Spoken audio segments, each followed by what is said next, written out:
من يهده الله فلا مضل له ومن يضلل فلا هادي له أشهد أن لا إله إلا الله وحده لا شريك له وأشهد أن محمدا عبده ورسوله يا أيها الذين آمنوا اتقوا الله حق تقاته ولا تموتن إلا وأنتم مسلمون يا أيها الذين آمنوا اتقوا الله وقولوا قولا سديدا يصلح لكم أعمالكم ويغفر لكم ذنوبكم ومن يطع الله ورسوله فقد فاز فوزا عظيما أما بعد.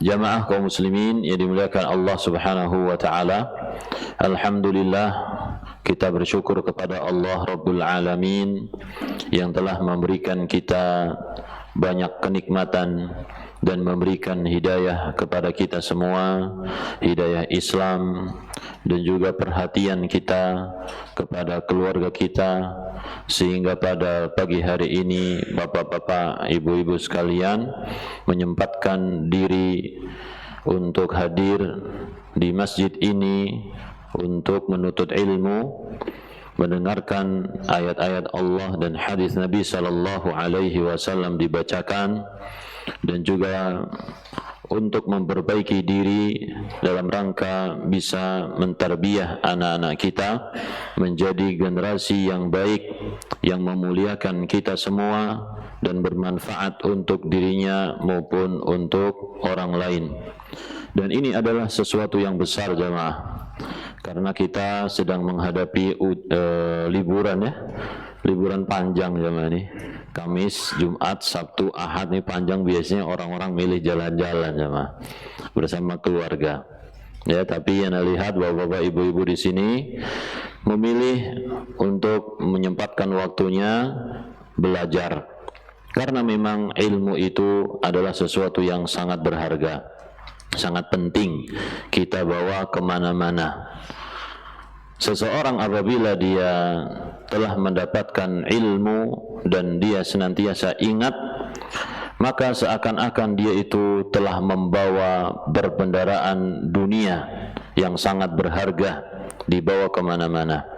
Oleh karena itu, ana sampaikan untuk ana pribadi dan juga jamaah sekalian agar senantiasa semangat untuk menuntut ilmu, karena ini juga termasuk bagian dari mencontohkan kepada anak-anak kita untuk menjadi thalibul ilmi sepanjang masa. Ya, kalau kita sebagai orang tua yang sudah dewasa, yang sudah bekerja, tapi tetap menuntut ilmu, maka itu akan menjadi pemandangan yang sangat menarik dan juga sangat istimewa buat anak-anak kita semua. Dan salawat serta salam semoga senantiasa tercurahkan kepada Nabi kita Muhammad sallallahu alaihi wasallam, yang telah mengajarkan kepada kita semua pintu-pintu kebaikan untuk beribadah kepada Allah, yang mengajarkan kita bagaimana menjadi hamba yang memiliki sifat ihsan, yaitu bisa berbuat baik kepada siapa saja, yang mengajarkan kepada kita semua akhlak yang mulia, khususnya untuk keluarga yang ada di sekitar kita. Sesungguhnya akhlak seseorang apabila sudah baik, maka tentu orang yang paling berhak untuk merasakan akhlak mulia tersebut adalah siapa? Keluarga kita. Maka keliru kalau seseorang bisa bersabar, bisa berbuat baik kepada orang lain di jalan, kepada orang yang tidak dia kenal, tetapi dia sulit untuk berbuat baik kepada siapa? Keluarganya, ya, atau kepada orang tuanya. Oleh karena itu jamaah, pandangan-pandangan yang seperti ini perlu kita sempurnakan, yaitu melalui pendidikan yang diajarkan oleh Allah dan Rasul-Nya, agar kita menjadi hamba yang betul-betul mengikuti sunnah Nabi sallallahu alaihi wasallam. Jamaah yang dimuliakan Allah, pada sesi kedua ini insyaallah kita akan berbicara tentang agar anak cinta kepada orang tua. Agar anak cinta kepada orang tua. Pernah mungkin kita saksikan ada seorang anak yang begitu durhaka kepada orang tuanya, jahat kepada orang tuanya, ya. Ada yang memukul, membentak, atau juga mengambil hartanya, menghabiskan hartanya. Maka kita katakan ini adalah bentuk anak tidak cinta kepada orang tuanya. Meskipun lisannya tidak mengucapkan aku benci kepada orang tuaku, tetapi kita lihat dari perbuatan, sikap anak tersebut menunjukkan dia tidak apa? Tidak cinta kepada orang tuanya. Oleh karena itu jamaah, kita sebagai masyarakat kaum muslimin memahami bahwasannya menanamkan rasa cinta kepada anak-anak kita itu adalah modal yang paling dasar di dalam membimbing mereka menjadi orang yang baik, ya. Karena tanpa rasa cinta anak itu akan sulit untuk dikendalikan, tidak percaya kepada orang tuanya. Ya, oleh karena itu kita berusaha bagaimana caranya supaya anak itu cinta kepada kita. Bagaimana caranya supaya anak-anak kita cinta kepada kita. Pada dasarnya rasa cinta itu adalah bekal yang Allah Subhanahu wa taala berikan pada setiap individu. Itu adalah fitrah, ya. Karena kita melihat rasa cinta dari seorang anak kepada orang tuanya bukan hanya dimiliki oleh orang-orang muslim, tetapi itu juga dimiliki oleh orang-orang non-muslim, ya. Maka dari sini kita tahu bahwasanya semua manusia itu diberi bekal oleh Allah Subhanahu wa taala rasa cinta ini. Oleh karena itu jamaah, kita memiliki tugas dalam hal ini untuk menjaga fitrah tersebut agar anak-anak ini senantiasa cinta kepada kita. Tetapi ada kalanya di kemudian hari anak-anak ini cepat berubah jamaah. Hilang sedikit demi sedikit rasa cintanya dari orang tua. Mungkin ketika anak-anak masih kecil, ya, seumuran adik-adik yang ada di sekitar kita ini masih mudah untuk diarahkan. Tetapi ketika dia memiliki dunia sendiri, mulai bergeser dari orang tuanya, punya teman, faham dengan handphone, faham dengan internet, kemudian sudah keluyuran kemana-mana, ya, punya apa namanya circle gitu ya, pergi ke sana, pergi ke sini. Nah, itu mulai nanti, itu mulai ada suatu perubahan di mana dia akan menemukan, oh ternyata jauh dari orang tua itu sesuatu yang menyenangkan. Jauh dari orang tua itu menemukan kebebasan. Bukan cuman kebebasan tidak ada aturan, tapi juga kebebasan berpikir, kebebasan dalam menentukan pendapat. Nah, itu kalau tidak kita beri bekal dari awal, itu sangat berbahaya. Ya, kalau kita tidak membekali anak-anak kita dengan rasa cinta kepada orang tuanya, itu sangat berbahaya. Oleh karena itu jamaah yang dimuliakan Allah, kalau kita melihat sejarah, ya, sejarah Nabi Muhammad sallallahu alaihi wasallam atau sejarah orang-orang Arab, bagaimana orang Arab itu bisa memiliki anak-anak yang begitu loyal kepada orang tuanya dan juga fanatis kalau kita bilang, ya, kepada orang tuanya. Sampai-sampai ketika diajak untuk beriman kepada Allah, pikir-pikir dulu, ya, seperti yang terjadi pada Abu Thalib. Kita tahu namanya siapa? Abu Thalib. Siapa Abu Thalib jemaah? Paman Rasulullah sallallahu alaihi wasallam. Ketika Rasulullah sallallahu alaihi wasallam berkata kepada pamannya sendiri, wahai paman, ucapkan la ilaha illallah. Ucapkan la ilaha illallah, suatu kalimat yang aku akan jadikan sebagai pembelamu pada hari kiamat. Maka temannya yaitu Abu Jahal mengatakan, atarghabu an millati Abdul Muttalib.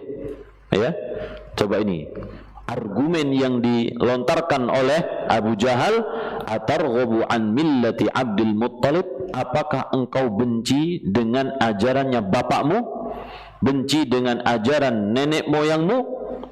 Ya, maka kemudian Abu Thalib pun enggan, jadi lebih mementingkan bapaknya, ya, dan juga ajaran bapaknya daripada mengikuti siapa? Nabi Muhammad sallallahu alaihi wasallam, keponakannya, daripada mengikuti apa yang sebenarnya dia yakini, jamaah. Ya, ini menunjukkan betapa besar pengaruh orang tua kepada anak-anaknya di masa itu, jamaah.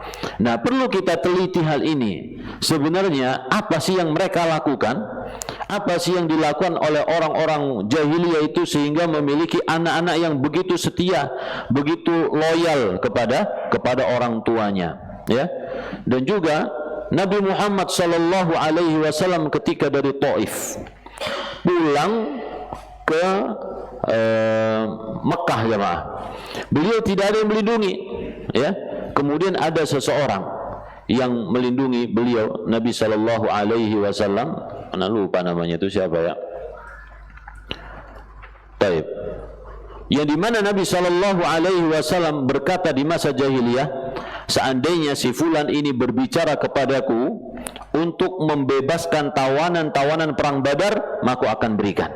Nah, jadi sosok si fulan ini, ana lupa namanya, jemaah. Ketika Nabi sallallahu alaihi wasallam masuk ke kota Mekah dalam kondisi tidak ada yang melindungi, lalu si fulan ini melindungi Nabi sallallahu alaihi wasallam. Tapi bukan dia sendiri. Ada 4 anaknya yang siap membawa pedang, mereka berdiri di sisi-sisi Ka'bah untuk menjaga Nabi sallallahu alaihi wasallam beribadah kepada Allah di depan apa? Depan Ka'bah. Padahal waktu itu agama mereka apa? Musyrik. Bapaknya yang ngomong, anaknya semuanya apa? Ikut setia. Nah, ini gimana caranya itu, jemaah? Ya, gimana caranya? Tapi kalau kita lihat dari pertama, yaitu misalkan sosok Abdul Muttalib, ini adalah sosok yang sangat luar biasa, memiliki nama besar, memiliki pandangan yang bagus. Nah, kita berarti dituntut untuk menjadi orang tua yang apa? Yang bijaksana, ya. Memiliki kita menjadi orang tua yang mulia, sehingga anak-anak itu, anak kita itu merasa mulia ketika menisbatkan dirinya kepada siapa? Kepada bapaknya, jemaah. Ya, enggan untuk jauh-jauh dari bapaknya. Ketika dia bercita-cita, ya, maka dia bilang, apa cita-citamu? Aku mau jadi kayak Abi, aku mau jadi kayak Umi, ya. Tidak jauh-jauh seperti itu, jemaah, ya.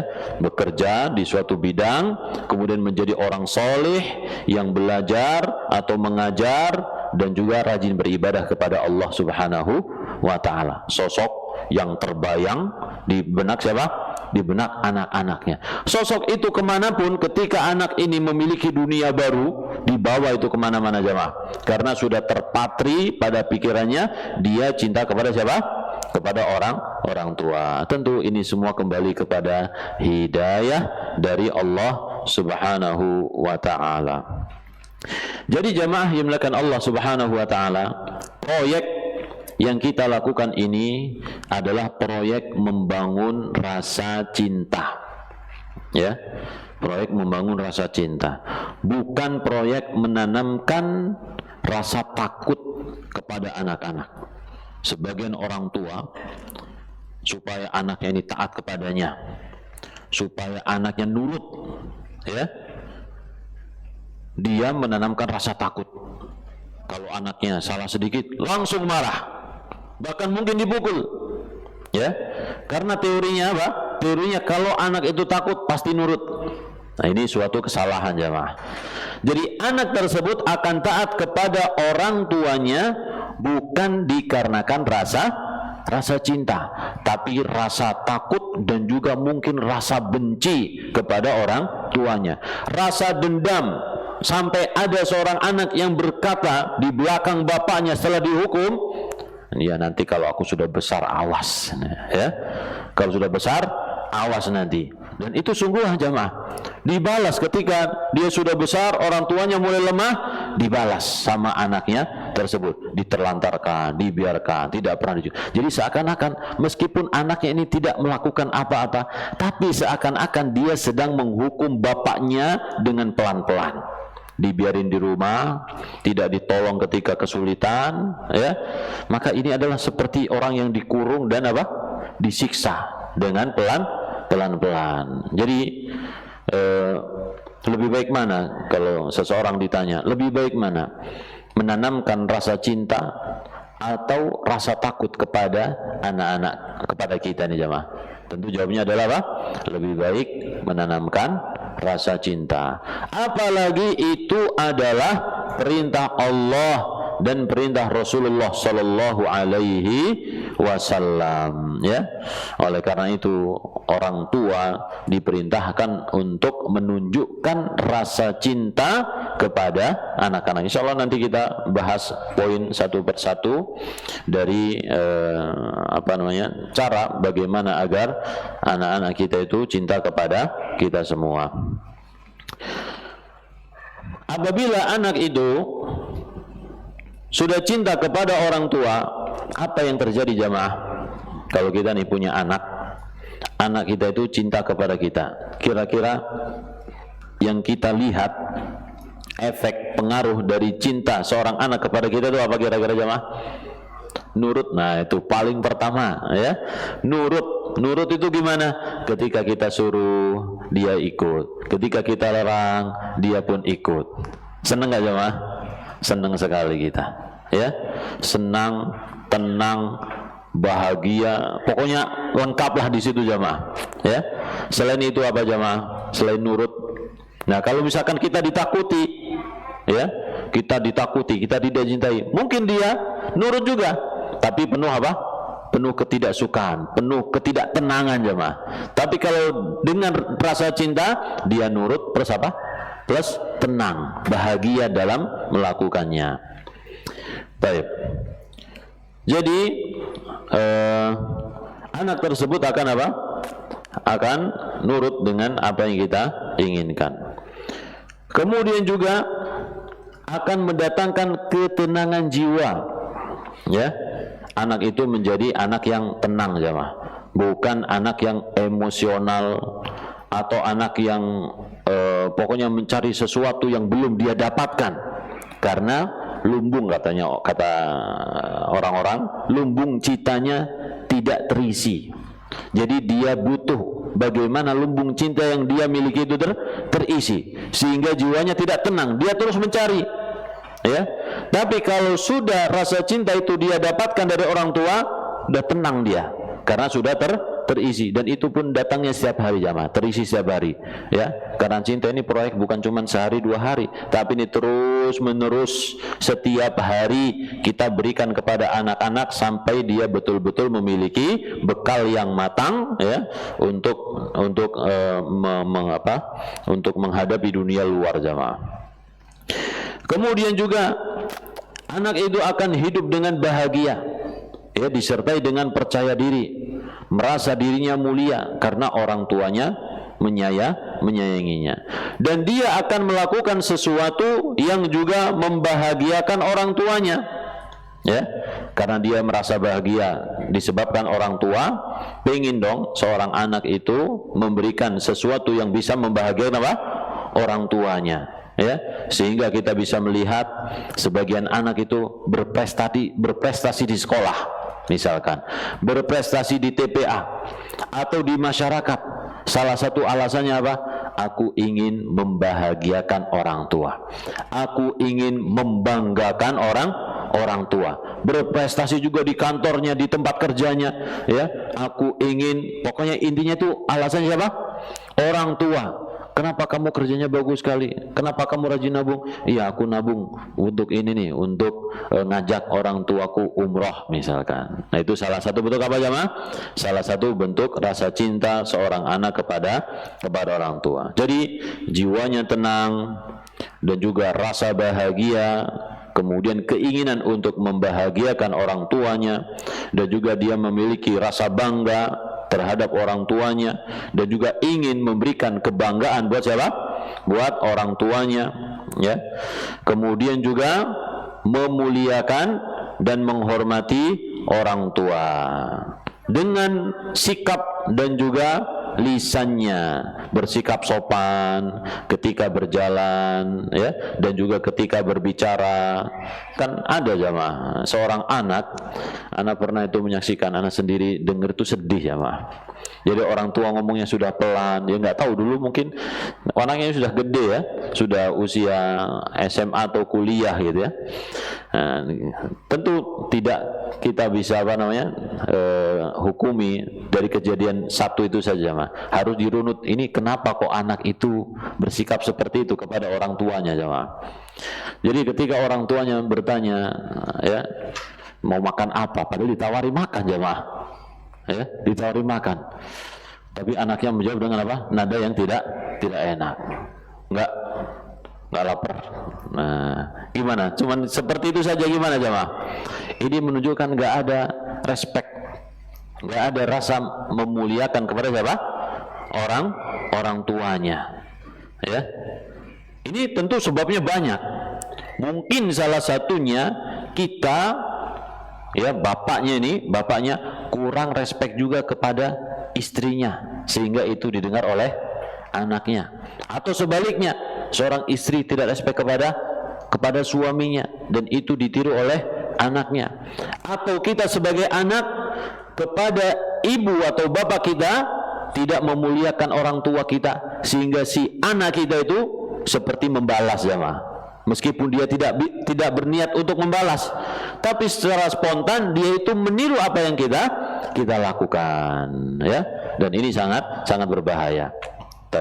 Jadi suatu kejadian yang kita lihat negatif itu semuanya ada asal usulnya, ada sebabnya, ya. Dan ini untuk memperbaiki yang sudah terlanjur jadi bubur, itu tentu sudah berat, jemaah. Ya, berat. Banyak berdoa kepada Allah Subhanahu wa ta'ala. Baik. Allah Subhanahu wa ta'ala berfirman di dalam surat Al-Isra, ya. Wa qada rabbuka alla ta'budu illa iyyahu wa bil walidaini ihsana. Dan Tuhanmu memerintahkan supaya kalian jangan beribadah kecuali kepadanya, dan memerintahkan agar kalian berbuat baik kepada kedua orang tua, ya. Jadi anak yang cinta kepada orang tuanya pasti dia berbuat baik kepada mereka. Wabil walidaini ihsana imma yablughanna 'indakal kibara ahaduhuma aw kilahuma fala taqul lahumā uff. Adapun kalau salah satu atau kedua orang tuamu itu sudah tua dan hidup bersamamu, maka jangan sekali-kali mengucapkan uff. Uff saja nggak boleh, jemaah. Apalagi dibentak, apalagi didorong, apalagi dipukul, tidak boleh. Tua, jemaah, disebutkan di situ apa? Tua. Indakal kibara, sudah tua. Kalau seumuran antum, ya, seumuran kita nih antum masih muda, jemaah, ya, masih muda. Kita masih bisa melakukan berbagai macam sendiri. Bahkan kita masih bisa mencari uang sendiri. Artinya apa? Belum banyak minta bantuan kepada siapa? Anak-anak kita. Tapi nanti suatu saat seandainya kita dijadikan oleh Allah sebagai orang yang tua hidup bersama anak, kita paling enggak apa? Minta bantuan orang tua. Minta bantuan kepada anak, nafkahnya misalkan, kehidupan sehari-hari, atau minta diantar ke toilet, diantar. Apalagi nggak bisa cebok sendiri, jamaah, ya. Apalagi yang dimandikan. Apalagi kalau misalkan sudah banyak pikunnya, banyak lupanya, emosinya sudah menjadi tidak stabil. Ini ujian untuk anak-anak, ya. Kita nggak tahu nih, umur kita nih sampai berapa, jamaah. Kita nggak tahu. Ada nggak bapak-bapak atau ibu-ibu yang masih punya orang tua sampai 80-90 tahun? Ada Pak? Ada punya? Nggak ada? Masya Allah, nggak ada ini ya. Baik. Berarti salah satu pintu surga kita sudah diambil oleh Allah Subhanahu wa ta'ala. Kalau masih ada dan hidup bersama kita, maka jangan disia-siakan. Baik. Wala taqul lahuma uffin wala tanharhuma, dan janganlah dibentak atau didorong. Wa qul lahuma qawlan karima, dan ucapkan kepadanya ucapan yang mulia. Coba, Allah Subhanahu wa ta'ala tidak mengatakan ucapan yang biasa, tapi Allah mengatakan ucapan yang memuliakan. Nah, anak yang berbakti ketika dia berbicara kepada orang tuanya, dia berusaha memilih kata-kata yang baik, di mana orang lain ketika mendengarkannya merasa dimuliakan, merasa diajeni, gitu ya. Wah, ini anak ini nih memuliakan orang yang mengajak bicara kepadanya. Misalkan dimulai dari mimik wajahnya, kesiapannya dia mendengarkan apa yang diucapkan oleh orang tua, kemudian memberikan jawaban yang baik atas ucapan orang tua. Ini semuanya akan merasuk ke dalam apa? Ke dalam jiwa kita, jamaah, ya.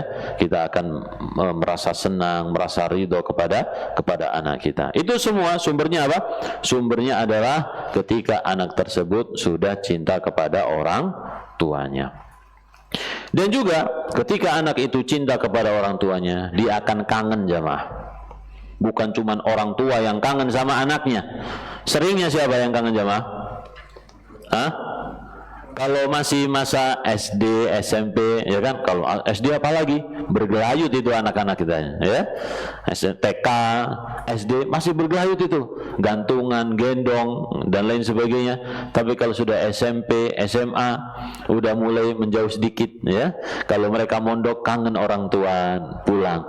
Tapi nanti kalau sudah kuliah atau SMA, ya, SMA yang punya teman bergaulan di luar tuh, jamaah, itu mulai menjauh itu, ya. Apalagi kita ini yang mengetahui batasan-batasan syariat, biasanya nanti lama-lama kurang disukai oleh anak. Kenapa? Dianggap banyak aturan, gitu. Karena dia sudah mulai memiliki apa? Suatu kebebasan. Wah, nggak enak di rumah, nggak enak nanti ketahuan bapak, ketahuan ibu. Dia pengen apa? Bebas. Nah, sebelum datang waktunya seperti itu, jamaah, ya, kita bekali anak-anak ini. Jadi seringnya orang tua yang kangen kepada anaknya. Ada orang tua yang sudah tua, ya, mengeluh dia hidup bersama istrinya saja, lama sekali tidak berjumpa dengan anak-anaknya, bahkan jarang juga telepon aja, jarang, ya, Pak, ya, atau mungkin nggak pernah ditelepon. Karena apa? Saking sibuknya. Jadi pekerjaan itu lebih penting daripada apa? Daripada orang tuanya. Ketika berkumpul pun berkumpul hanya di hotel sebentar, habis itu udah pergi masing-masing lagi, ya. Yang ingin berkumpul siapa? Orang tuanya. Tapi kalau misalkan anak kita itu, jamaah yang dimuliakan Allah, anak kita cinta kepada orang tuanya, pengen berbakti kepada orang tuanya, bahkan pengennya tuh orang tuanya, dah sama aku saja, gitu ya, sama aku saja, aku pengen di sini nemenin orang tua. Kan ada jamaah, ya, anak-anak yang lebih memilih, aku meninggalkan pekerjaan sono, milih pekerjaan sini saja. Untuk apa? Untuk dekat kepada orang tua, bapak dan ibu. Ini salah satunya karena apa? Dia cinta kepada orang tuanya, ya. Kalau rindu itu, jamaah, namanya rindu, telepon, ingat orang tua, ini telepon, menanyakan kabarnya, bagaimana, sehat atau tidak, dan seterusnya. Baik. Dan juga kalau anak-anak kita itu berbakti, cinta kepada kita, ya, paling tidak dia akan berdoa kepada Allah buat kita, ya. Ada punya anak merantau, ya, mah, merantau, ada yang ke Kalimantan, ada yang pokoknya kemana lah, tempat yang jauh, yang katanya mendapatkan gaji yang banyak misalkan, ya. Tapi qadarullah si anak ini tidak bisa kirim, atau ngirim jarang-jarang mungkin ya, ngirim kalau ada rezeki ya. Tetapi kalau anak ini cinta kepada orang tuanya, yakinlah bahwasanya anak kita tidak lupa dengan kita. Dia senantiasa berdoa kepada Allah Subhanahu wa ta'ala. Di dalam doanya dia menempatkan orang tuanya sebagai urutan yang kesekian di dalam apa? Doanya ya, seperti doa yang kita hafal, Rabbighfirli wali walidayya warhamhuma kama rabbayani shaghira. Rabbighfirli wali walidayya. Dia mohon ampun kepada Allah untuk dirinya, kemudian kepada untuk orang tuanya. Warhamhuma, dan juga didoakan supaya disayangi oleh Allah Subhanahu wa taala. Orang tuanya masih hidup ataupun sudah meninggal dunia.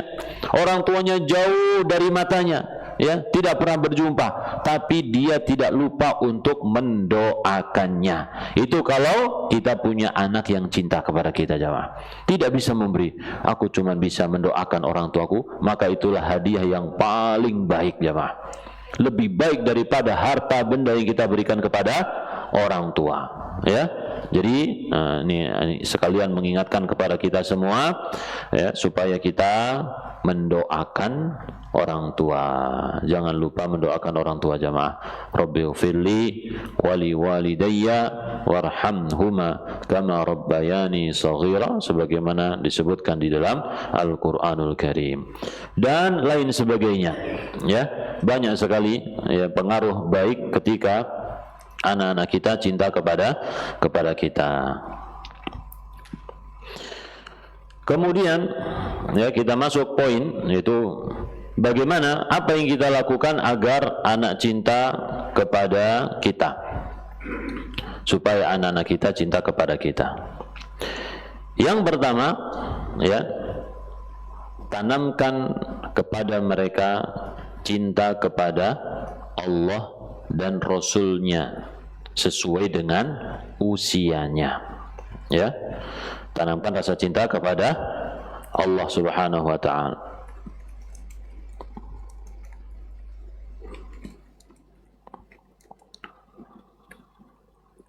Kenapa demikian? Karena cinta kepada Allah itu adalah sumber dari segala cinta. Ya. Cinta kepada Allah sumber dari segala cinta.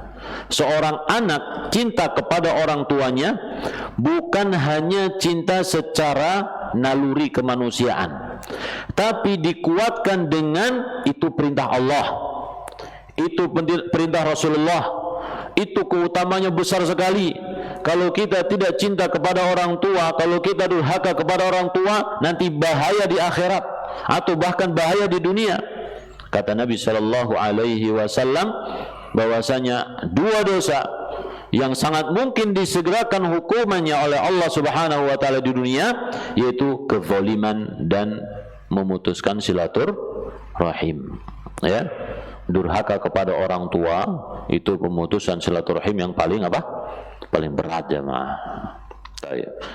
Jadi ketika anak-anak kita tanamkan cinta kepada Allah, bagaimana caranya, itulah masih banyak lagi nih berkembang ya, menjadi pertanyaan yang sangat lebih lebih mengerucut ya. Ketika kita sebutkan, kita tanamkan rasa cinta kepada Allah buat anak-anak, nanti muncul pertanyaan lagi, bagaimana caranya ya, bagaimana caranya. Kita lihat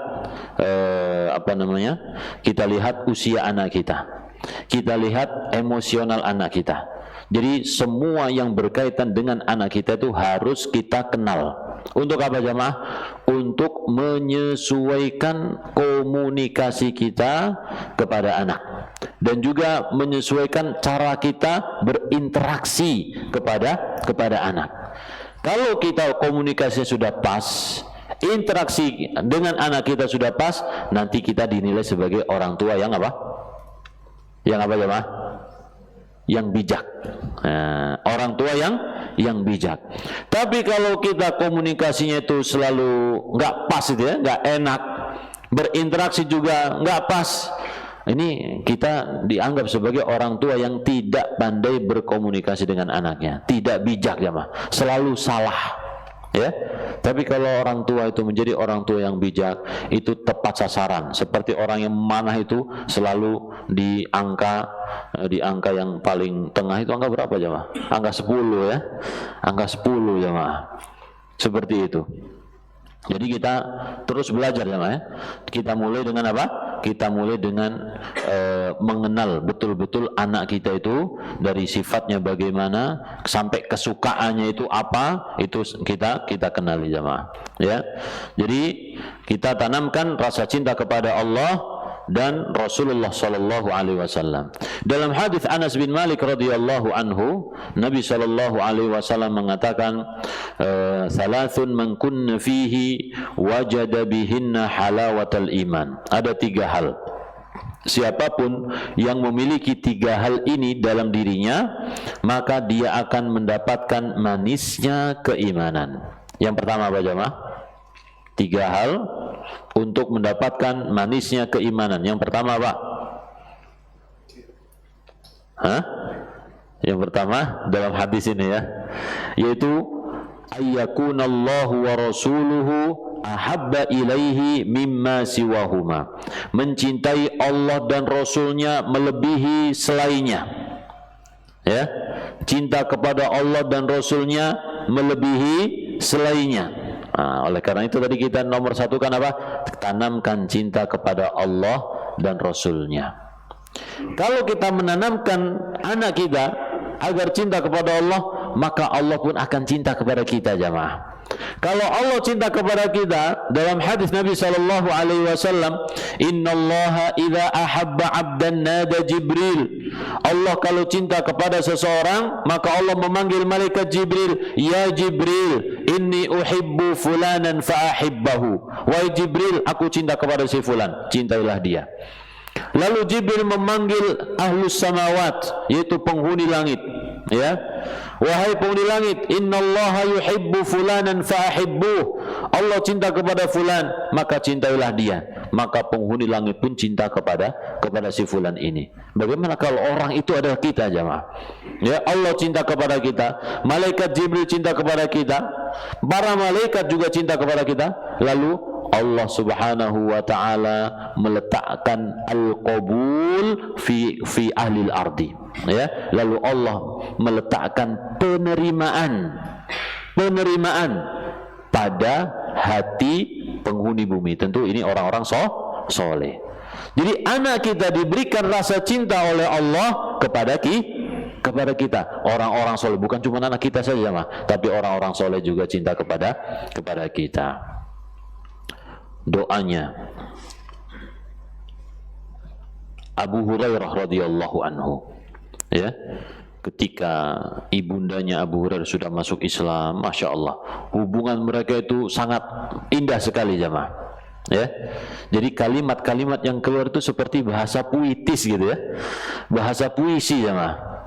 Kalimat ketika Abu Hurairah ini menjadi seorang kepala gubernur, ya, gubernur, ketika mau keluar pergi tugas, memberi salam kepada ibundanya, "Assalamualaikum ya ummah," ya, "Assalamualaikum ya ummah." "Waalaikumsalam," ya. Kemudian ibunya pun menjawabnya.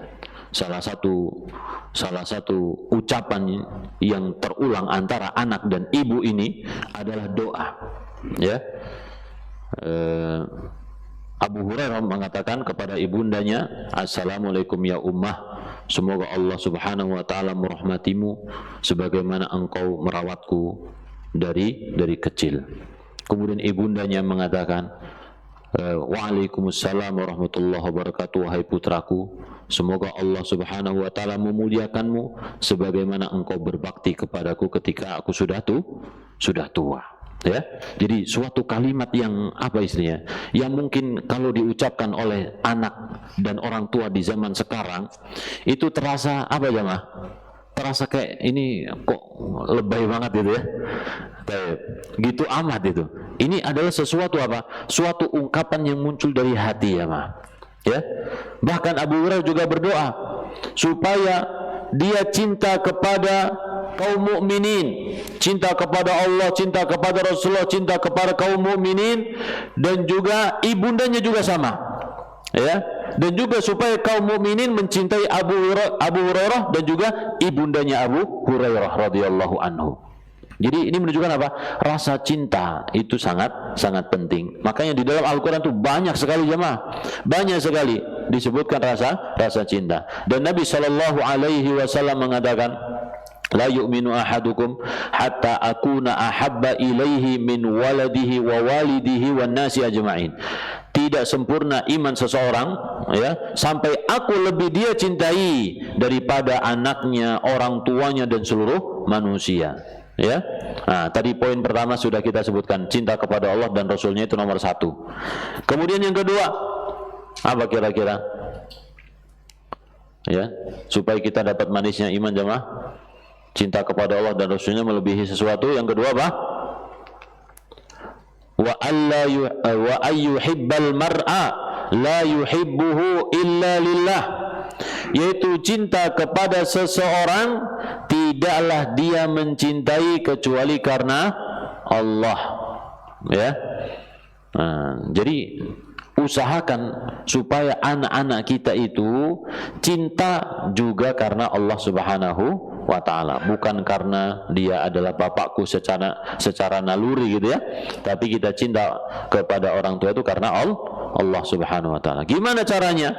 Ya jadilah orang yang baik, jadilah orang tua yang bisa jadikan panutan, jadilah orang tua yang bisa dibanggakan, ya, yang bisa namanya itu kalau disematkan di nama anak itu menjadi apa? Menjadi merasa mulia.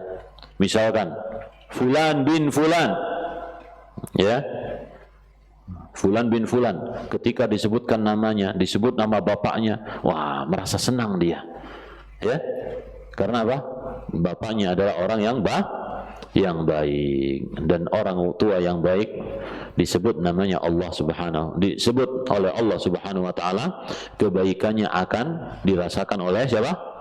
Anak cucunya. Wa kana abuhuma shaliha, bapak dari kedua anak ini adalah orang yang baik, ya. Sebagian ulama tafsir menyebutkan ini bukan bapaknya langsung, tapi ini nenek moyang dari zaman keberapa, gitu ya. Tapi pengaruh baiknya sampai kepada siapa? Kepada cucunya, ya. Wallahu a'lam bishawab. Baik. Itu tadi pertama, merasakan manisnya iman, cinta kepada Allah dan Rasulullah melebihi segala sesuatu. Yang kedua, apa? Cinta kepada seseorang, tidak cinta kecuali karena Allah. Yang ketiga, yaitu benci kembali kepada kekufuran. Benci kembali kepada kekufuran, seperti bencinya kita kalau dilempar ke dalam api, ya. Tentu tidak ada orang yang mau dilempar kepada api. Tapi itu yang pertama jemaah. Jadi kita tanamkan apa? Rasa cinta kepada Allah dan Rasulullah, karena cinta kepada Allah dan Rasulnya adalah sumber dari segala cinta dan ketaatan. Yang kedua, yaitu ceritakan jasa kita sebagai orang tua, ya. Ceritakan cerita kita. Misalkan seorang ibu menceritakan bagaimana anaknya ketika masih di perutnya, bagaimana kondisinya seorang ibu nih, ya. Dulu ketika hamil, ibunya begini, ibunya begitu, muntah-muntah, kemudian ngidam macam-macam, bapaknya juga kesusahan nyariin, ketika mau lahiran bagaimana, itu diceritakan jemaah, ya. Allah Subhanahu wa ta'ala menanamkan kepada anak-anak agar mereka memuliakan orang tuanya di dalam surat apa? Luqman. Ya, Allah berfirman apa? Wa wassaynal insana biwalidayhi hamalathu ummuhu wahnan ala wahnin. Kami wasiatkan manusia untuk berbuat baik kepada orang tuanya. Lalu disebutkanlah jasanya jemaah. Diceritakan jasa seorang ibu, meskipun di situ tidak diceritakan jasa bapak, ya. Kenapa kalau disebutkan cerita ibu saja jemaah, bapaknya enggak? Ya, karena biasanya seorang anak itu lebih cenderung mengetahui jasa seorang bapak daripada jasa seorang apa? Ibu. Karena jasa seorang ibu itu dia masih kecil tuh, masih di kandungan, masih disusui. Ketika dia sudah besar, yang dilihat jasanya siapa? Bapaknya. Lupa dengan jasa ibunya, maka diingatkan oleh Allah Subhanahu wa taala.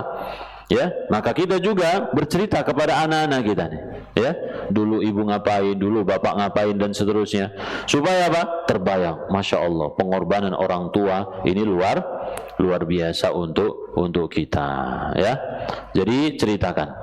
Tadi kita sebutkan Allah berfirman, hamalathu ummuhu wahnan ala wahnin wa fisaluhu fi amain. Ibunya mengandung kesusahan di atas kesusahan, kemudian setelah lahir disapih setelah 2 tahun. Anishkurli wali walidaika, berterima kasihlah kepadaku dan juga berterima kasih kepada orang tuamu, ya. Jadi yang kedua apa tadi? Ceritakan jasa kita kepada anak-anak, ya, jasa kita sebagai orang tua kepada anak-anak. Tetapi jangan ini juga, ya, menyesuaikan bahasan juga, ya mah. Jangan sampai ada suatu kalimat yang seakan-akan menuntut gitu, ya. Dan juga momen-momen tertentu, ya, jangan ketika menuntut anak supaya dia berbakti, tidak. Ketika dalam kondisi tenang kita ceritakan gitu, ya, supaya cerita ini menjadi berkesan dan juga dia ingat. Jangan sebagai modal supaya anak itu malah emosi, ya. Salah sendiri, siapa yang suruh ngelahirin? Nah, takutnya gitu jamaahnya, ya. Jadi harus disesuaikan kapan waktu yang tepat untuk apa? Menceritakan hal tersebut. Insya Allah bisa, ya. Nah, bapak misalkan bercerita kepada anaknya dulu ketika masih muda, ya, bapak ini sekolah, bagaimana sekolahnya, bekerja, bagaimana bekerjanya, ya, ketika di jalan pernah terjadi apa saja, diceritakan, ya, supaya anak-anak juga memiliki pengalaman, karena mereka nanti juga menjadi orang yang dewasa. Kemudian yang ketiga, yaitu memenuhi kebutuhan pokok mereka. Memenuhi kebutuhan pokok secara jasmani maupun rohani, dipenuhi kebutuhannya jamaah, ya. Karena kalau kurang, ya, merasa apa, ya, bukan kurang, ya, tidak terpenuhi, maka mereka akan memprotes atau menuntut kepada siapa? Orang tuanya. Ketika orang tua itu tidak mampu, maka sampaikan dengan baik, ya. Orang tua sudah berusaha, menunjukkan dia sudah berusaha, anaknya pun melihat, maka insya Allah anaknya akan memaklumi kondisi orang tua. Tetapi kalau orang tuanya misalkan seorang bapak, ya, tidak bekerja, malas-malesan, tidak memenuhi kebutuhan istri anaknya, diterlantarkan, kerjaannya main game terus, main HP terus, maka ini akan menjadi sumber durhakanya seorang anak kepada siapa? Kepada orang tua. Ada seorang anak yang diterlantarkan oleh anaknya, atau bukan diterlantarkan, ya. Jadi orang tuanya ini udah nggak mau ngurusin anaknya, kemudian dititipkan kemana gitu, ya. Akhirnya apa jamaah? Anak itu ketika disuruh kembali kepada orang tua yang nggak mau, ya, merasa protes. Dulu dia tidak mau memenuhi kebutuhanku, kenapa aku harus datang ke sana berbakti kepadanya, ya? Karena merasa tidak ada kewajiban untuk membalas budi kepada orang tuanya. Tapi kalau kita berusaha memenuhi kebutuhan pokok mereka, jasmani dan juga rohani, ya, kita merasa berterima kasih kepada orang tua karena sudah merawat kita dengan apa? Dengan baik. Kan tadi doanya, kama rabbayani shaghira, sebagaimana mereka berdua merawatku waktu kecil, ya. Merawat itu memenuhi seluruh kebutuhan jamaah, ya. Nah, kalau misalkan orang tua tidak memenuhi kebutuhan, cocok nggak kira-kira doa itu jamaah? Ya, sulit mencocokkan, ya. Baik. Kemudian yang keempat, tunjukkan rasa cinta kepada anak-anak, ya. Gimana cara menunjukkannya jamaah? Yaitu dengan ungkapan, ya, dengan ungkapan atau dengan doa bisa di depannya. Ungkapan misalkan, Masya Allah, ayah sayang kamu, atau bunda sayang adik, dan seterusnya, ya. Ini ungkapan seperti itu dia akan dengar. sering atau beberapa kali dia dengar dari orang tuanya, maka dia hafal itu, orang tua sayang dengan dia. Kalau sayang itu tidak mungkin ingin mencelakakan anaknya. Apa yang diberikan oleh orang tua tidak mungkin untuk mencelakakan anaknya. Aturan yang diberikan oleh orang tua tidak mungkin untuk mencelakakan dia, gitu ya.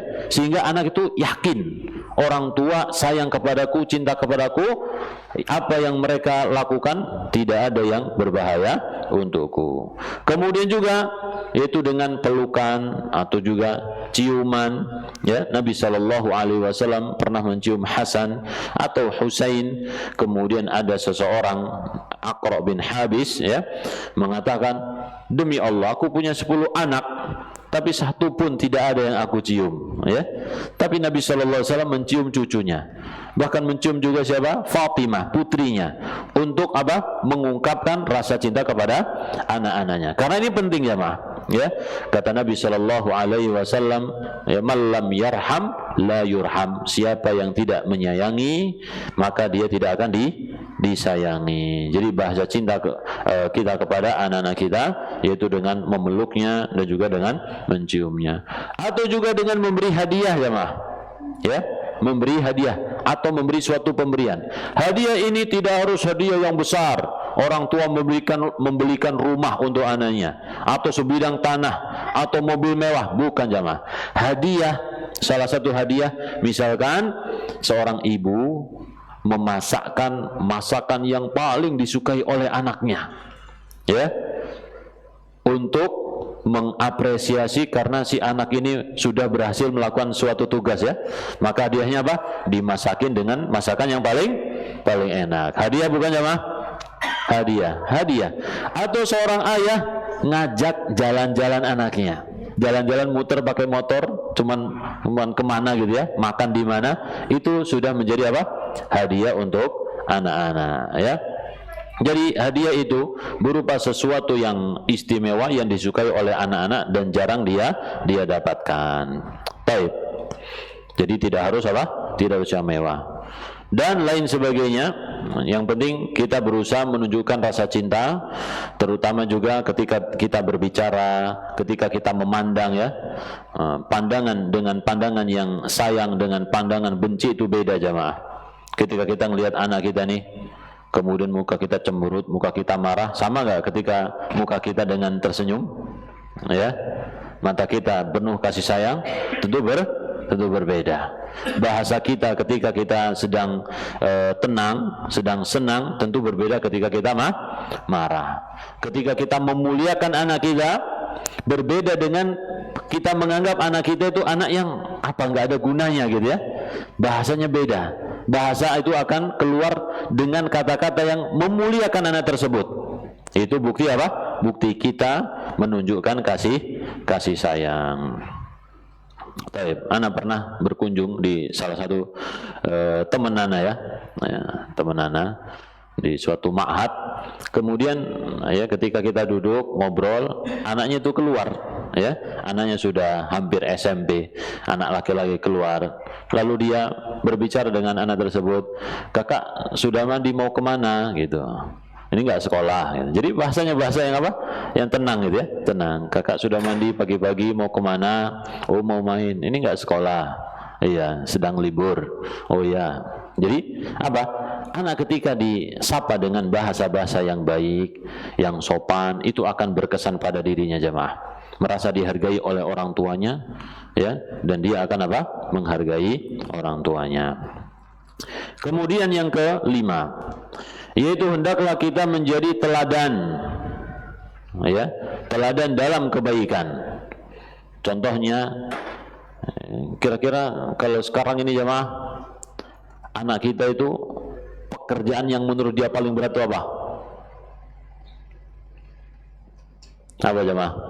Anak-anak kita nih, pekerjaan yang paling berat itu apa? Hah? Belajar. Nah, dan ibadah. Itu belajar dan ibadah. Kalau kita apa? Pekerjaan yang paling berat, ya bekerja dan ibadah. Tambah lagi menuntut ilmu. Jadi menuntut ilmu itu nggak bisa ditinggalkan, jamaah. Ya, nggak ada batasan umur menuntut ilmu kan. Kalau di Indonesia itu wajib sekolah. Ya. Menuntut ilmu itu bukan cuma sekolah. Kalau sudah selesai sekolah, menuntut ilmu bisa di majelis ilmu, di masjid, di rumah dan lain sebagainya. Baik. Jadi anak kita itu memiliki tugas yang paling berat adalah belajar, sekolah, ngerjain PR. Itu berat jamaah. Kenapa? Karena dunia mereka itu dunia sedang asiknya bermain. Tapi terkadang ya, ketika sekolahnya itu bisa memadukan antara bermain dan belajar, kemudian guru-gurunya itu dicintai oleh anak, itu anak-anak itu otomatis tuh senang. Bukan hanya karena rasa takut dapat nilai jelek, bukan, tapi karena senang dengan gurunya. Wah, senang sama gurunya, dikerjain itu PR-nya jamaah. Ya. Kalau anak kita mendapatkan tugas dari orang tua, sekolah dengan baik, ya, kita adalah orang yang dicintai, wah sudah lengkap itu jamaah. Di sekolah dia cinta kepada gurunya, di rumah dia cinta kepada apa? Orang tuanya. Akhirnya apa? Dia mengerjakan aktivitas yang berat itu menjadi apa? Ringan. Sekolah ringan, seneng, pengen cepat datang sekolah, pulangnya kadang-kadang ntar aja gitu kan. Baik, kita dukung. Kemudian di sekolah juga apa? Bagus, ya, maka itu akan menjadi apa? Pendidikan yang baik buat anak-anak. Baik. Jadi kita harus menjadi teladan, ya. Ketika pekerjaan yang paling berat untuk anak-anak adalah belajar, buktikan bahwasanya kita juga belajar. Ketika belajar yang paling berat adalah membaca, betul ya mah? Kalau dengerin tuh, belajar dengan mendengar itu paling mudah. Tapi kalau membaca itu berat. Maka buktikan kita itu juga orang yang rajin membaca, bukan baca HP aja ya. Kalau baca HP itu senang jemaah. Tapi anak-anak kalau kita lihat baca HP, ya, nggak ada pikiran mereka bapak sedang begini, bapak sedang kerja, bapak sedang enggak, ya. Dia pokoknya megang HP. Nanti si anak ini membuka apa yang dia senangi, berbeda dengan apa yang dilakukan oleh apa? Bapaknya, ibunya, ya. Yang penting sama-sama megang apa? HP gitu. Tapi kalau yang kita buka adalah buku jamaah, tidak ada kemungkinan, ya, karena buku ini misalkan buku tauhid, ya udah isinya apa? Tauhid. Buku fikih, isinya fikih. Enggak ada kemudian isinya TikTok atau Instagram atau apa, enggak ada kemungkinan itu ya. Jadi pentingnya baca buku jamaah. Orang tua harus membaca buku. Membaca buku bukan cuma tugas ustadz, ya, bukan tugas guru saja, tetapi seluruh orang tua kaum muslimin harus baca. Ibu ataupun bapaknya jamaah, ya, harus baca. Sekali lagi, karena tugas anak-anak kita yang paling berat itu belajar, dan belajar yang paling berat adalah membaca. Kita contohkan bagaimana membaca. Bagaimana membaca itu adalah sesuatu yang asik, yang menyenangkan, ya. Itu jamaah. Kemudian juga apa tadi? Belajar dan beribadah, ya. Belajar dan beribadah. Mungkin kita mengeluhkan anak-anak kita itu sholatnya kok masih susah. Coba lihat dulu kita, ya. Kalau misalkan kita anggap kita sudah rajin, anak-anak kita mensholat, lihat usianya jamaah. Jangan buru-buru, ya. Kalau misalkan ternyata sudah besar tapi masih sulit, jangan terburu-buru juga. Tetap bimbing, ya. Barangkali anak kita seperti itu bermanja-manjaan, masih menggantungkan orang tuanya. Tapi kalau dia sudah di luar, dia berusaha mandiri, ya. Jadi beribadah kepada Allah Subhanahu wa taala ini juga harus menjadi teladan bagi anak-anak kita. Misalkan dalam sholat atau dalam apa lagi jamaah? Ngaji, baca Al-Qur'an, ya. Terus apa lagi? Ibadah itu selain sholat apa jamaah biasanya kita kerjakan? Puasa. Puasa, tapi puasa jarang jamaah ya, bukan setiap hari. Ya, zikir pagi petang, masya Allah. Nah, apabila kita ingin anak kita ini rajin zikir, maka contohkan bagaimana zikir pagi petang, ya, konsisten dan lain sebagainya, ya. Jadi selain sholat dan juga berzikir bisa kita jadikan sebagai contoh. Tapi memang sholat itu yang paling penting jamaah. Sholat 5 waktu itu yang paling penting. Kemudian juga mengajarkan bagaimana cara mencintai keluarga, dan orang tua. Karena anak kita itu nggak tahu, nggak paham jemaah. Mereka adalah yang disebut oleh Allah sebagai safih, tidak tahu mana yang baik, mana yang benar, mana yang pantas, mana yang tidak.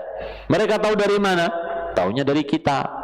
Bahkan duduk saja jemaah, masuk ke masjid, mereka nggak tahu masjid ini tempat apa, kok tempat luas, pengennya rasanya apa? Lari-lari, main-main. Tapi kalau orang tuanya mengajarkan, ini tempat orang ibadah, ya, ini sholat bukan tempat lari-lari. Orang di sini nanti masuk berzikir kepada Allah, nggak ada yang rame. Nah, kita sebutin jemaah. Akhirnya anak itu pun paham. Kita contohkan juga. Jadi mengajarkan untuk cinta kepada keluarga itu pun dicontohkan dari orang tua. Bagaimana seorang suami berbicara kepada istrinya dengan bicara yang baik, itu akan didengar oleh siapa? Oleh anaknya. Bagaimana ketika dia bicara dengan ibunya, atau sebaliknya, bagaimana seorang istri berbicara dengan suaminya, itu pun dicontoh oleh anaknya ketika dia berbicara kepada bapaknya, gitu jemaah.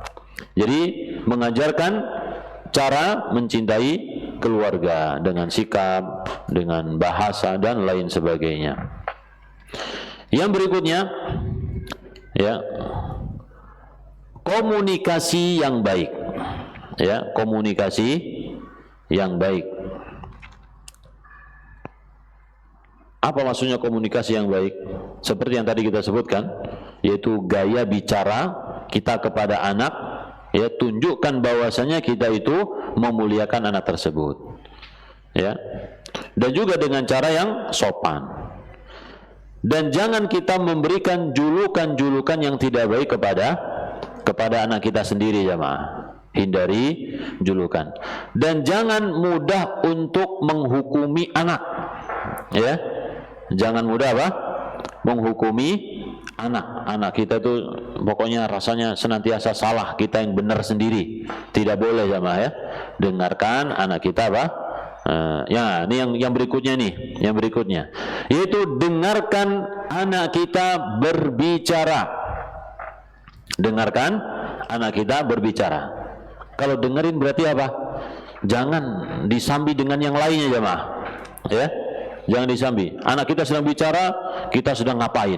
Kecuali kalau kondisinya tidak bisa ditinggal, ya. Kita sedang sibuk apa, kita kasih tahu. Asalnya ini ibu sambil apa misalkan, sambil nyuci, atau bapak sambil apa, ini anaknya ngomong, kita nengok sedikit demi sedikit. Tapi kalau dalam kondisi kita sedang tidak sibuk, cuman megang HP, taruh HP-nya, kemudian kita ngobrol dengan baik kepada siapa? Anak. Kita hadapi dengan wajah, mata, kita lihat, kemudian kita fahami dengan benar, kita dengar, kemudian kita jawab dengan apa? Dengan baik. Ini menjadikan anak merasa dimuliakan dan dia siap untuk berbicara. Ya, ini akan meningkatkan apa? Kecerdasan jemaah. Kemampuan berbicara juga semakin apa? Baik. Dan juga dia senang ngobrol dengan orang tuanya, senang berdiskusi, senang untuk menyampaikan apa istilahnya, isi hatinya, ya. Ketika dia sedih ada teman ngobrol, ketika dia senang ada teman ngobrol. Tapi kalau anak ini, ya, tidak disikapi dengan baik, punya orang tua yang tidak mau mendengarkan, punya masalah itu dipendam sendiri ya ma. Punya kesenangan nggak punya teman untuk berbagi kesenangannya, karena orang tuanya apa? Tidak mau mendengarkan. Baik. Jadi ini poin penting sekali jemaah, ya, karena komunikasi itu adalah kemampuan manusia yang paling istimewa. Ya, komunikasi kemampuan manusia paling istimewa. Jadi kita harus belajar mendengarkan anak-anak kita dengan baik. Ya, belajar mendengarkan. Kalau belajar ngomelin mungkin sudah pinter jemaah ya. Ngomelin anak, marah-marahin anak, menghakimi atau mendikte anak sudah pinter. Tapi mendengarkan anak berbicara mungkin masih jarang yang pinter ini. Ya. Nah, jadi coba kita usahakan menjadi apa? Orang tua yang mendengarkan anak. Jadi jangan memotong pembicaraan anak. Jangan buru-buru untuk menghukumi, apalagi menyudutkan dan menyalahkan mereka. Ya. Sikapi mereka seperti kita bersikap kepada orang yang dewasa. Nah, kalau misalkan bapak nih ngobrol sama bapak yang lain gimana sikapnya? Apakah sambil megang HP gini? Tentu tidak ya. Baik, tentu dihadapi dengan baik. Nah, anak-anak kita juga berhak seperti itu jamaah. Kita anggap dia ini seperti orang yang dewasa sedang berbicara dengan kita. Ya. Kemudian yang berikutnya kita baca singkat saja, udah jam segini. Luangkan waktu bersama, waktu yang berkualitas atau waktu yang biasa saja. Ya, yang berkualitas itu kita bisa bermain, kita bisa ngobrol tadi ya, bersama anak-anak kita, pergi bersama kemana rekreasi ya, itu waktu-waktu yang apa? Berkualitas. Termasuk kita datang bersama anak-anak kita ke pengajian bersama keluarga, itu juga termasuk yang berkualitas. Kalau yang biasa-biasa saja, ya seperti duduk bareng anak-anak, kita nggak ngapa-ngapain nih, masing-masing pengen istirahat, tapi duduk bersama, itu pun sesuatu yang istimewa, ya, sesuatu yang istimewa. Makan bukan makan besar, sedang makan apa? Bareng ngumpul, itu pun sesuatu yang menjadi istimewa. Sesuatu yang biasa, tapi kemudian menghasilkan sesuatu yang luar biasa. Contoh lagi, ya, seperti kita berangkat ke masjid, ya, berangkat ke masjid. Mungkin kadang-kadang tuh orang tua berangkat sendiri duluan, seret. Anaknya masih di rumah, ya, anaknya masih di rumah. Ini berbeda dengan orang tua yang berangkat bareng anaknya, berangkat jalan ke masjid. Kalau masih kecil nih, kalau masih kecil itu masih digandeng bareng. Kalau sudah gede, ya, biasanya tuh anak tuh malu ya, betul nggak? Malu barengan sama orang tua itu malu dia. Padahal ini sesuatu yang baik. Ya, sesuatu yang baik. Ini gimana caranya supaya seorang anak ketika jalan bareng kita dia nggak malu sama? Ya, gimana caranya itu ya? Nah, kita harus cari cara. Jadi salah satu waktu itu menjadi berkualitas bersama anak-anak kita dengan cara hindari handphone, ya, menghindari apa? Handphone itu insya Allah waktu kita berkualitas. Tapi kalau masing-masing megang handphone, anak kita megang handphone, anak kita punya ada 3 ya, masing-masing megang handphone 1, 2, 3, bapaknya handphone, maknya handphone, khalas itu bubar itu, ya, fisiknya bersama, tapi jiwanya berpisah-pisah, ya. Ini handphone itu musibah ya, dia nikmat, tapi musibahnya juga besar, fitnahnya besar. Ya, ketika ada kajian tiba-tiba handphonenya bunyi, meskipun seakan-akan tidak perhatian jamaah, seakan-akan fokus kepada kajian, ustadznya seakan-akan fokus berbicara, itu mengganggu, ya, ustadznya sedikit udah nggak enak rasanya, ya, jamaah juga akan berpikir ini siapa sih, gitu ya. Itu contoh jamaah ya, itu contoh. Bahkan ada kajian itu, anak dapat apa itu, kajian Ustadz Nuzul ya, ada di video itu.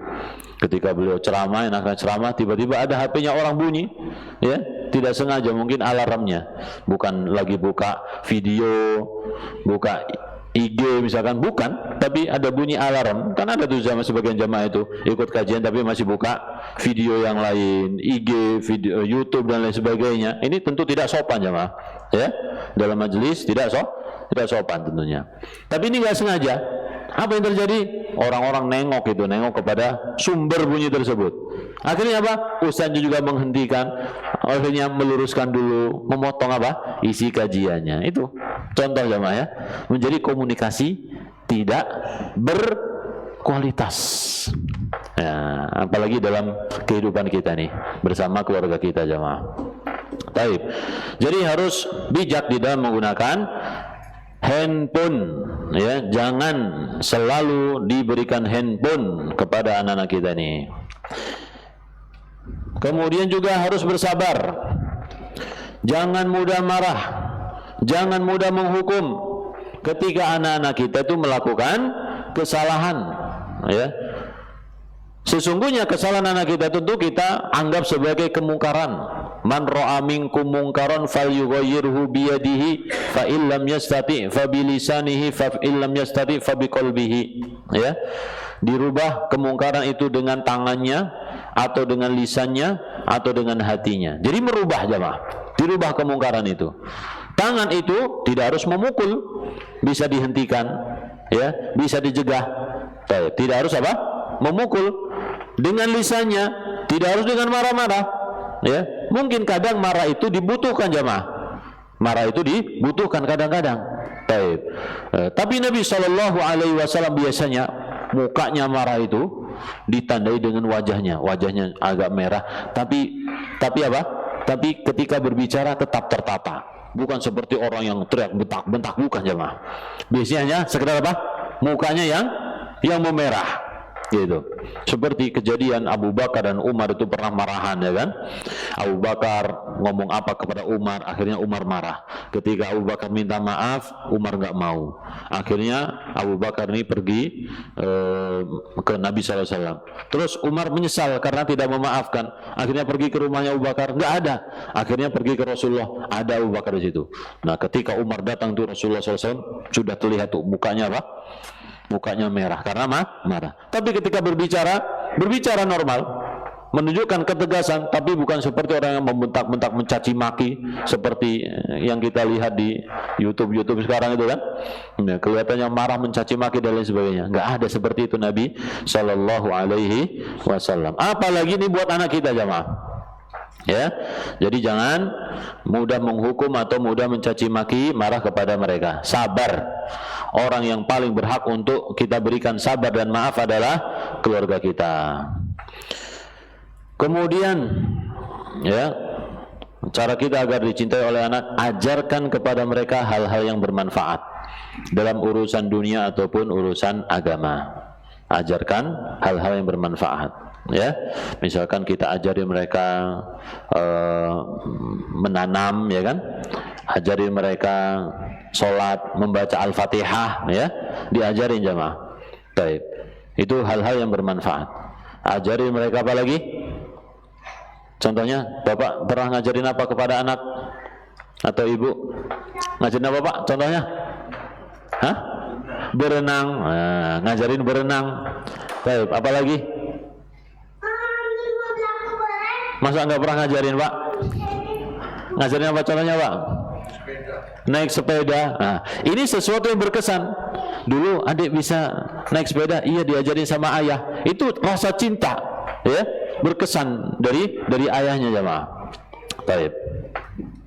Jadi mengajari sesuatu yang bermanfaat. Kemudian juga jangan mengecewakan anak. Ya, jangan mengecewakan anak. Apa itu yang menyebabkan kecewa? Kecewa itu pupus harapan jemaah. Ketika dia punya harapan, kemudian harapannya terpotong seperti pohon yang baru tumbuh, kita potong, udah mau layu dia. Ya, kalau tidak diperhatikan itu akan mati jemaah. Tapi kalau diurus terus, nanti akan tumbuh tunas-tunas baru. Contohnya yang bisa membuat kecewa anak itu apa? Kita terlalu banyak janji dan sering tidak melakukan apa? Janji tersebut. Oh ya nanti begini, tapi tidak kita kerjakan. Oh ya nanti dibeli ini nih, tapi ternyata bohong jemaah. Ya, ini bisa mengecewakan apa? Anak-anak kita. Baik. Dan juga suka menunda-nunda. Dikasih tapi ditunda. Oh ya ntar ya, daripada pengennya sekarang jemaah. Ya, sudah dijadikan sekarang, kemudian ditunda. Ini juga bikin kecewa, membuskan harapan. Ya, apalagi ditambah dengan orang tuanya tidak memberikan argumen yang masuk ke logikanya, tidak memberikan argumen yang masuk akal. Ya, ini menjadikan apa? Kecewanya berat itu. Kalau kecewa itu sulit diobati jemaah. Ya, sulit. Ya, ini butuh waktu yang lama. Baik. Salah satu juga ketika orang tua itu dianggap mengayomi, memberikan keamanan, tapi ternyata orang tua itu memukul, ya, membentak. Nah, ini juga membuat apa? Anak-anak kecewa. Ketika orang tua, bapak dan ibu berantem di depannya, ya, yang dia kira itu mereka ini akur baik-baik saja, kemudian perang seperti orang apa? Yang berada di atas ring tinju. Nah, ini juga membuat apa? Anak kecewa berat, jemaah. Jadi harus dihindari.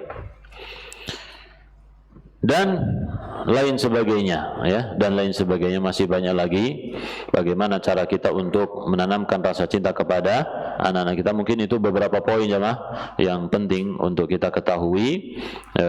Mudah-mudahan Allah Subhanahu wa taala membantu kita semua untuk bisa mencintai anak-anak kita dan anak kita mencintai kita semua. Dan jangan lupa yang paling utama adalah berdoa kepada Allah Subhanahu wa taala, ya. Nabi sallallahu alaihi wasallam berdoa, Allahumma inni